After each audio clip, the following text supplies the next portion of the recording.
धुलीखेलदेखि काठमाडौँसम्म जोड्ने 6 लेनको यो बाटो यस्तो बन्दैछ। भक्तपुरको सूर्य विनायकदेखि धुलीखेलसम्म 16 किलोमिटरको यो बाटोको 4 लेन चाहिँ मूल सडक हुनेछ भने छेउछेउका 2 लेन चाहिँ सर्भिस लेन हुनेछ। 8 अरब निर्माण लागतमा 2079 साल पुसदेखि निर्माण प्रारम्भ भएको यो परियोजना 36 महिना अर्थात 3 वर्षमा सकिने भनेको थियो।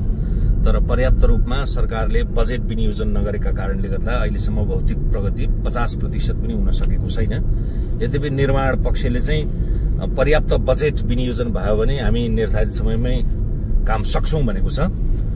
यो बाटो निर्माण भइसके पछाडि काठमाडौँबाट चीनसम्म जोड्ने यही अरणीको राजमार्ग, त्यसैगरी पूर्वमा धुलीखेलदेखि सिन्धुली हुँदै बर्दिवास हुँदै उता जोड्ने बीपी राजमार्गदेखि लिएर कयौं राजमार्गलाई यसले सहजता प्रदान गर्नेछ।